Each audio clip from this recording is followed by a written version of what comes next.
According to Health Canada, the opioid crisis is having a devastating effect on individuals, families, and communities across Canada. Since 2016, there have been more than 9,000 apparent opioid-related deaths. In 2017, approximately 11 lives were lost each day because of opioid overdoses. Vancouver is apparently the epicenter of this opioid crisis. To talk to us about how it might or might not be affecting Muslims and addiction in general, we are joined by Hira Rashid, a frontline addiction worker all the way from Vancouver. Assalamu alaikum, and thanks for joining us. Walaikum salam. Thank you so much for having me. You are what you're calling a frontline addictions worker. Do you mind just explaining what that is? What are you doing on a day-to-day basis? Yeah, so down here in Vancouver, I've worked with folks facing addictions for a number of years, as well as other communities as well. We did a lot of first-line intervention for addiction, so just making contact with people, trying to get them stabilized, and then where we could, finding resources and references to get them into treatment centers if we possibly were able to do that, and if they were ready to do that. What does it mean to get someone stabilized? So a lot of folks who face addictions, unfortunately, especially if it's something called low functioning addictions, you see that they are street entrenched or facing homelessness. They have other parts of their lives that they're struggling with, finances, job, poverty, things like that. So we try to find resources to help stabilize their environment and then help them get back on their feet. And does that mean that the first thing you would do is look for shelter? Yes, and that's a very taboo topic because a lot of places won't offer shelter if you are someone who's actively in addiction. So it's something we try. I wouldn't say we were always successful at, but try was the word. Oh, that's then what you might call a vicious cycle. It's definitely a vicious cycle, and the way that we treat addictions and people facing addictions is just horrific. Are you able to expand on that when you say how we treat people? How are we treating them?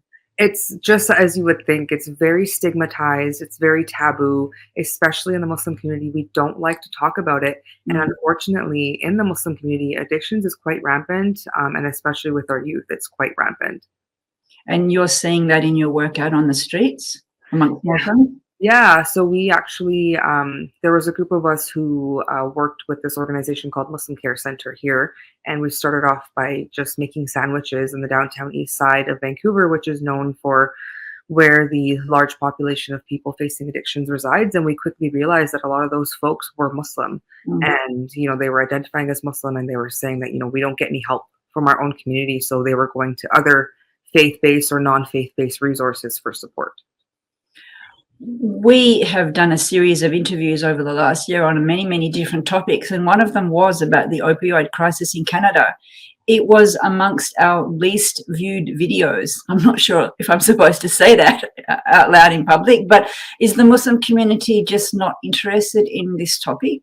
I think it's a combination of a lack of knowledge and fear. Right? No one wants to really address this big monster, and no one really knows how, or our community may not have the resources on how to deal with it. It's just swept under the rug. So you are an educator. When you go out to Muslim communities to try to educate them about addiction, what is the first thing you'll tell them?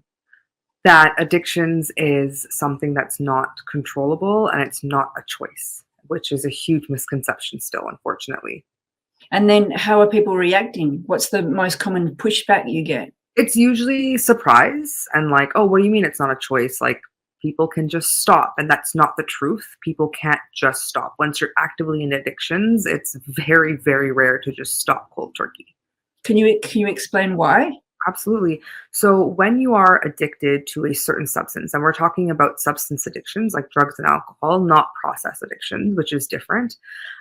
When you're addicted to a substance, it actually changes the chemistry of your brain, and it tricks your brain into thinking that this drug is more important and essential to your survival than anything else. That includes food, water, sleep, love, shelter, all of those things.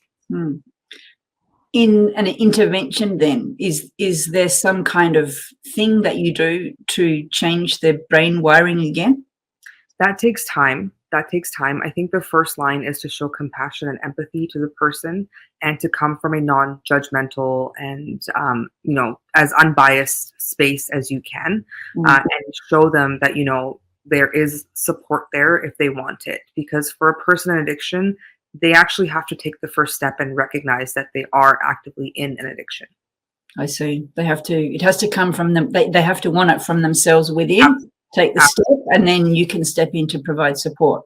Yes, absolutely. So if not, like if you see someone in addiction and they aren't making that step, unfortunately, there's not much that you can do that's going to help, that's going to work long term. When we try and help anyone who's facing addictions from a space where you should get clean for your family, or you should get clean for Allah subhanahu wa ta'ala, or this, that, and the third thing, and it's not something they want for themselves, the chances are, I mean, there is a chance that it'll be great and it'll last, but more so it's not going to last. I heard you speak at a conference, a Muslim mental health conference, and you talked about a story, I think it was from you, where someone had died of a heroin addiction, but at the funeral at the mosque, they say it was a heart attack. Yes, and unfortunately that is very common, especially in the Muslim community. We have known about folks in our Muslim community who have died from addiction, and of course the families not wanting to bear the guilt, the shame, people talking will use or utilize a different excuse, heart attack, they fell, unexpected, like those are the kind of things that you hear. Can you help me understand a little why the community would feel ashamed or embarrassed and not want to look at this thing head on? Yeah, I think because addictions is a lot more than what people think it is. It doesn't just affect one individual, it affects an entire family, an entire community. And it is very difficult to work with someone who is actively in addiction and who doesn't want the help to get out. And it's very draining.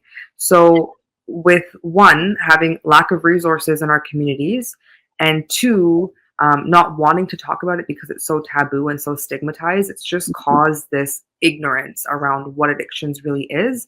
And that unfortunately is harming our Muslim families all across Canada and all across the world, actually.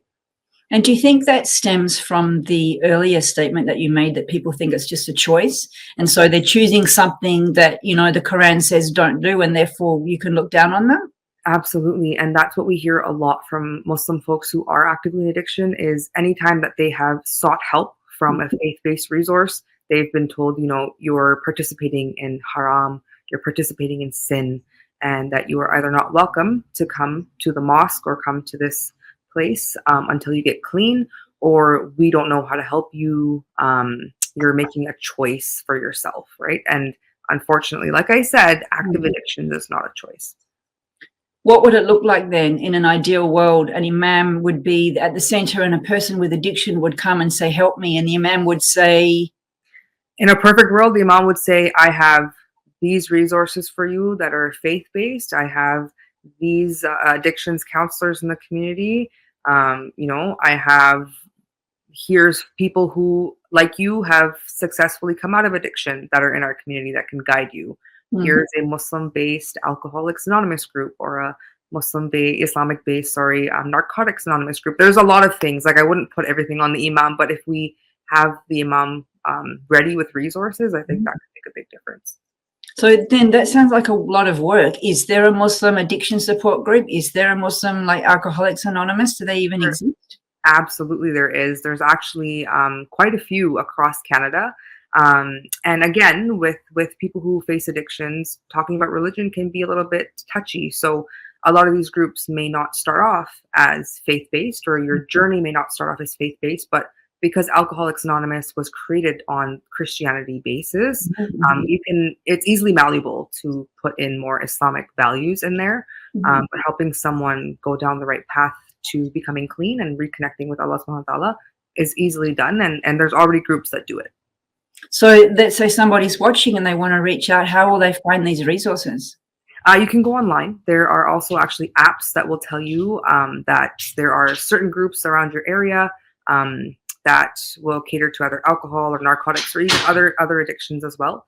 And it'll tell you what faith-based they are, or if they're not faith-based, if it's just for women. There's lots of information, and you can actually get the all of the information on these online resources and apps. Unfortunately, we're out of time, but thank you so much for coming and for all the work you do, all the frontline work you do. We thank you so much, and thank you for having me. Sharing today. Thank you for watching.